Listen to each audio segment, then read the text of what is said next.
আপনাদের সবাইকে আমন্ত্রণ জানাচ্ছি শেখ হাসিনা দেশেই আছেন দ্বিতীয় পর্বে। বাংলাদেশের গণ অভ্যুত্থানে আইনশৃঙ্খলা রক্ষাকারী বাহিনী দ্বারা নয়, বরং জামায়াতে ইসলামী সৃষ্ট দাঙ্গায় শত শত মানুষ নিহত হয়েছে বলে অভিযোগ করেছেন ব্রিটিশ এমপি ব্যারি গার্দিনার। বলেন, নির্বাচন বিলম্ব করার জন্য কি কি পায়তারা সে করছে। আসুন আমরা একটু দেখি যে আসলে কি বাংলাদেশে নির্বাচন হচ্ছে না হচ্ছে না। বঙ্গবন্ধু আর স্বাধীনতা এক জিনিস, বঙ্গবন্ধু আর বাংলাদেশ এক জিনিস, বঙ্গবন্ধু আর মুক্তিযুদ্ধ এক জিনিস।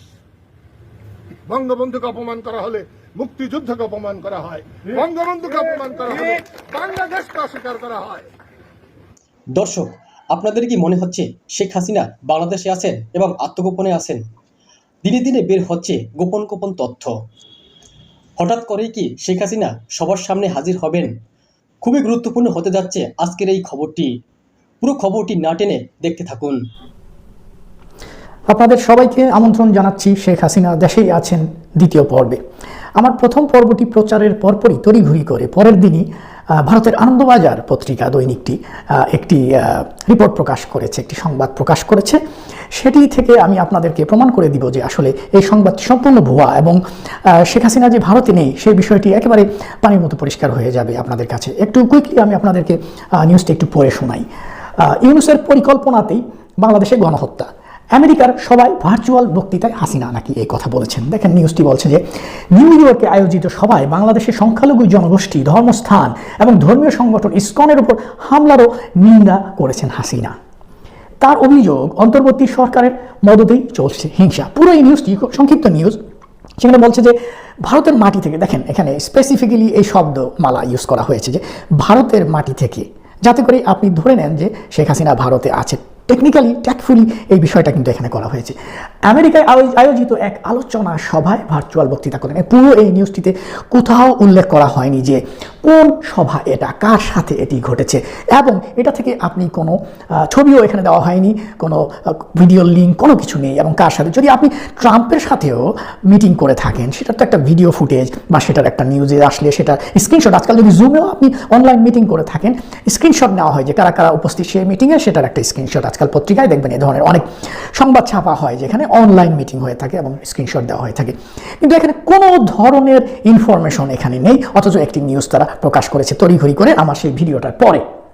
তো পুরো নিউজটাতে আপনি কোথাও দেখতে পাবেন না যে আসলে, এবং পুরনো কথাবার্তা যেগুলো আগে বলা হয়েছে, যা ফাঁস করেছে বা বলেছে এরকম আর কি, যে গণহত্যা চাননি, উনি চলে গেছেন কারণ নাইলে রক্তের বন্যা বয়ে যেত, এই জাতীয়। পুরো নিউজটার কোথাও বলা নেই, কোনো ছবি নেই এবং বলা নেই কার সাথে, কোথায়, কখন, কিভাবে ভার্চুয়াল মিটিংটা হলো। এবং বাংলাদেশের সব মিডিয়া এবং মিডিয়া ব্যক্তিত্ব যাদের অনলাইন চ্যানেল আছে সবাই লুফে নিয়েছেন এটা, এবং এটার উপরে তারা কন্টেন্ট তৈরি করেছেন। আপনি যদি শুধু বাংলাভিশনের নিউজ পোর্টালেই দেখবেন যে এটি নিয়ে তারা নিউজ করেছে তড়িঘড়ি।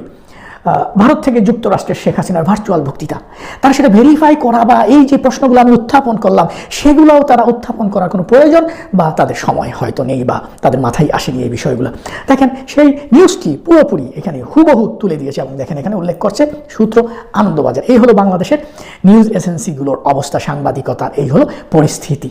এখন আসেন যে শেখ হাসিনার কিছু অডিও কথাবার্তা ফাঁস হয়েছে, জানেন 2-3টা। তো সেখানে আমরা কোনো ভিডিও দেখতে পাই না, তার শুধু অডিও কেন ফাঁস হয়? কারণ ভিডিও যদি ফাঁস হয় সেখান থেকে বোঝা যায়, ভিডিওতে কনটেক্সট বোঝা যায়, পরিপ্রেক্ষিত বোঝা যায়, কোন পরিবেশে আপনি আছেন। ধরেন আমি এখানে এই যে একটা অফিস রুমে বসে ভিডিও করছি, এটা কিন্তু আপনি বুঝতে পারতেছেন, এবং দেশের পরিবেশ একরকম, বিদেশের অফিস রুম একরকম, দেশের বাড়িঘর একরকম, বিদেশের বাড়িঘর আরেক রকম। তো যখনই আপনি এরকম ভিডিও দেখবেন আপনি কিন্তু সেটা অ্যানালিসিস করবেন, করে কিন্তু আপনি বের করে ফেলবেন আসলে তিনি কোথায় আছেন। সেই জন্য উনি ভিডিও প্রকাশ করেন না। তৃতীয় যে বিষয়টি আমি বলবো যে ভারত সরকারের প্রথম থেকে, শেখ হাসিনা ভারতে চলে গেছেন প্রথম থেকে এই নিউজটার পরিপ্রেক্ষিতে ভারতের যে বিবৃতিগুলো যে শেখ হাসিনা ভারতে গেছেন কিনা সেখানেও দেখবেন অস্পষ্টতা এবং এখানে ধোঁয়াশা রয়েছে। আপনি দেখাই আপনাদেরকে একটা এক্সাম্পল হিসেবে। তো বিবিসিতে এই নিউজটি এসেছিল। এখানে আপনার যখন শেখ হাসিনা ভারতে চলে গেলেন, 6ই আগস্টের নিউজ বিবিসি, তো সেখানে বলছে যে পার্লামেন্টে ফরেন মিনিস্টার, ইন্ডিয়ার ফরেন মিনিস্টার যে জয়শঙ্কর, তাকে প্রশ্ন করা হয়েছিল, হয়তো তিনি উত্তর দিয়েছেন যে Sheikh Hasina made a request to come to India at very short notice.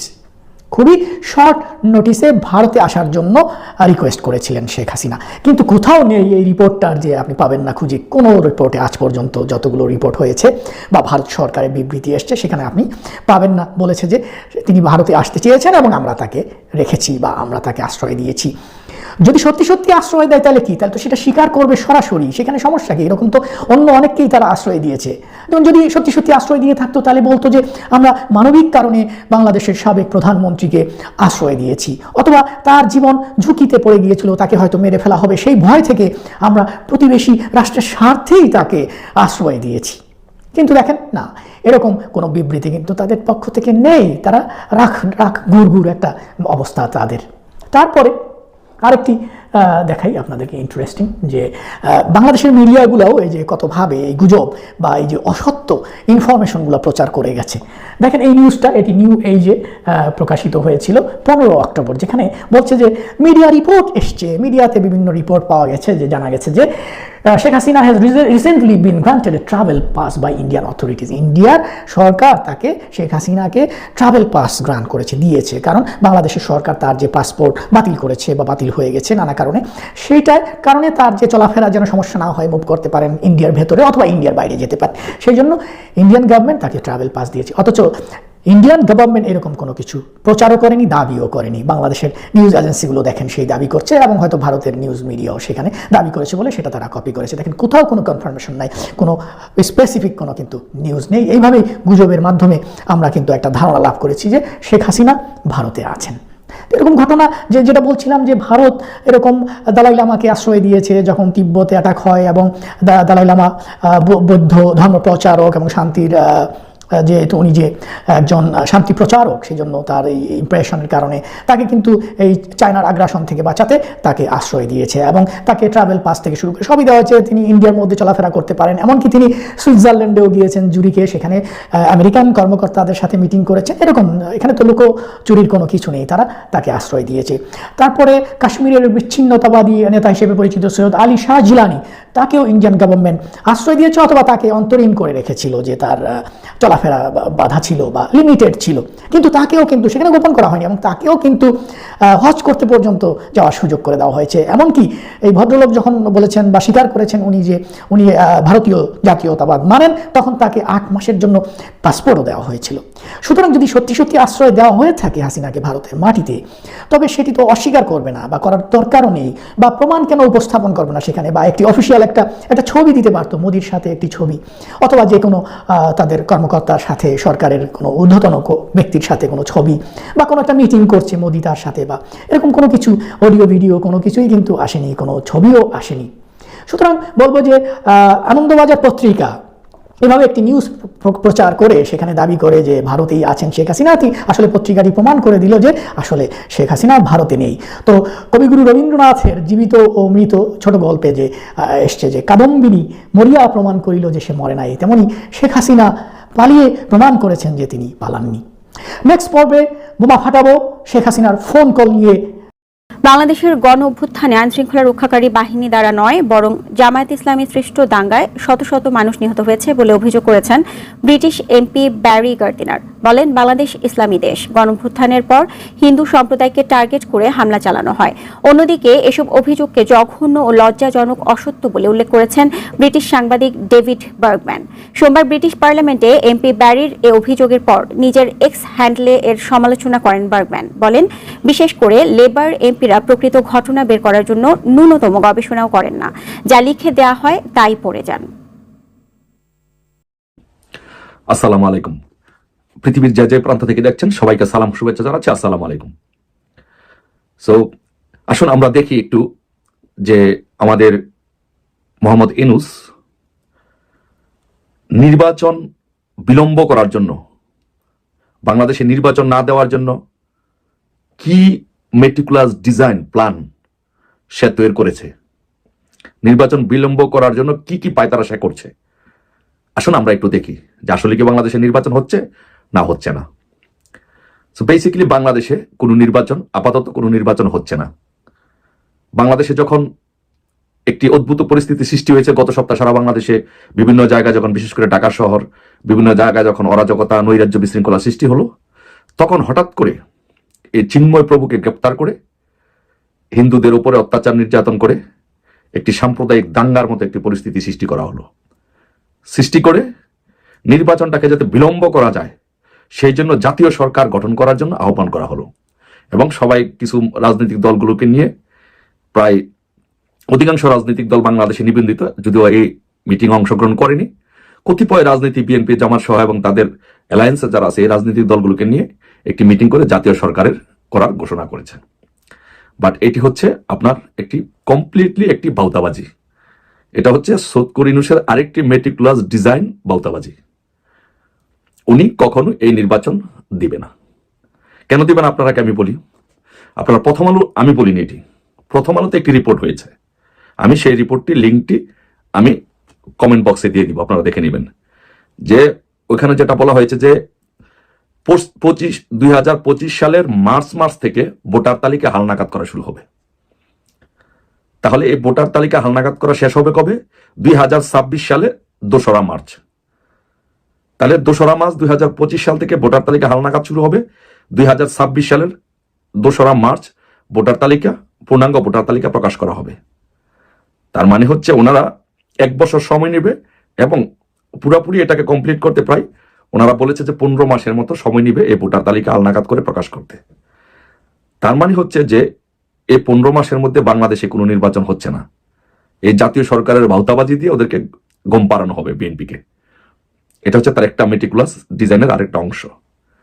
তারপর দেখেন, যখন ভোটার তালিকা হালনাগাদ করা হবে, ভোটার তালিকা প্রকাশ করা হবে, প্রকাশ করার পরে সে যে কাজটি করবে, এখানে কি বলা হয়েছে, কি বলছে দেখেন।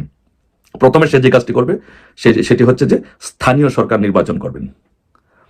সো স্থানীয় সরকার নির্বাচনের মধ্যে যে ইউনিয়ন পরিষদের নির্বাচনগুলো করবেন, উপজেলা পরিষদ নির্বাচনগুলো করবেন, পৌরসভা করবেন, জেলা পরিষদ করবেন এবং সিটি কর্পোরেশন নির্বাচনগুলো করবেন।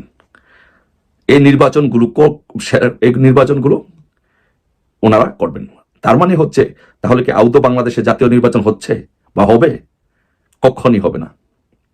আপনাদেরকে একটা ভাউতাবাজি দিয়ে ঘুম পাড়ানো হচ্ছে। যখন সব দিক দিয়ে একটি উশৃঙ্খল বিশৃঙ্খল পরিস্থিতি, একটা ভোলেটাইল সিচুয়েশন যখন তৈরি হয়েছে, তখন সে তার এই মেটিকুলাস ডিজাইন এনে আপনাদের সামনে হাজির করেছে। আসলে আদতে কোনো বাংলাদেশে কোনো নির্বাচন হচ্ছে না, জাতীয় নির্বাচন। তো এই দলগুলোর মধ্যে এই সময়ের মধ্যে দল যে কাজটা করবে, সে যে বিভিন্ন স্থানীয় নির্বাচনগুলো করে, উপজেলা, জেলা, পৌরসভা, ইউনিয়ন পরিষদ, সিটি কর্পোরেশন নির্বাচনগুলো করে, তারপরে যখন সে তার দল গঠন প্রক্রিয়াটা শক্তিশালী হবে এবং এই সময়ের মধ্যে সে তার দল গঠন করে ফেলবে। 15 মাসের মধ্যে তো নির্বাচন হচ্ছে না, 15 মাস পরে সে স্থানীয় সরকার নির্বাচন দিবে। সে কিন্তু বলে নাই যে জাতীয় নির্বাচন দিবে। 15 মাস পরে স্থানীয় সরকার নির্বাচন দিবে। স্থানীয় সরকার নির্বাচন দিতে আরো কিছু সময় লাগবে। তার মানে হচ্ছে এই টোটাল সময় ধরেন 2 বছর 2.5 বছর সময় টোটাল লাগবে। তার মানে হচ্ছে এই সময়টুকুর ভিতরে সে তার দলটা গুছিয়ে নিবে।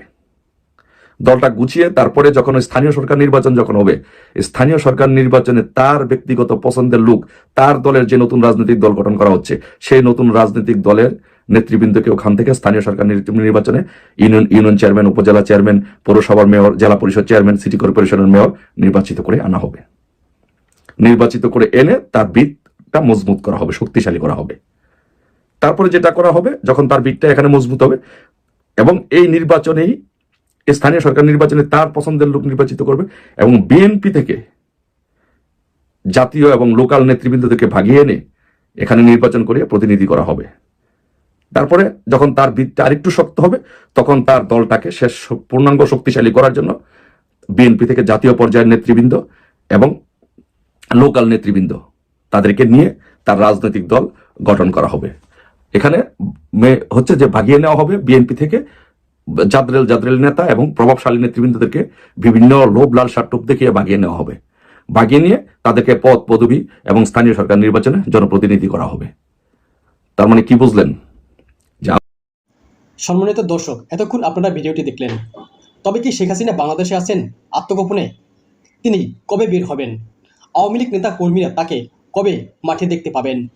এদিকে ডক্টর ইউনূস কি বুঝতে পারেননি শেখ হাসিনা বাংলাদেশেই আছেন? দর্শক, আপনাদের মূল্যবান মতামত কমেন্টস করে জানাবেন। তবে সাধারণ জনগণ শেখ হাসিনাকে এখনও মনে প্রাণে বিশ্বাস করে এবং তিনি আবার প্রধানমন্ত্রী হিসেবে দায়িত্ব গ্রহণ করলে আবার সুষ্ঠুভাবে দেশ পরিচালনা করতে পারবেন। দর্শক, শেখ হাসিনাকে এই মুহূর্তে দরকার। শেখ হাসিনা ছাড়া বিকল্প নেই। ডক্টর ইউনূস দেশটাকে ভালোভাবে পরিচালনা করে পারছেন না। যাই হোক, প্রতিদিনের আপডেট খবরগুলো পেতে হলে আমাদের চ্যানেলটি সাবস্ক্রাইব করে রাখবেন এবং একটি লাইক দিবেন। সকলেই ভালো থাকবেন, সুস্থ থাকবেন। ধন্যবাদ সবাই।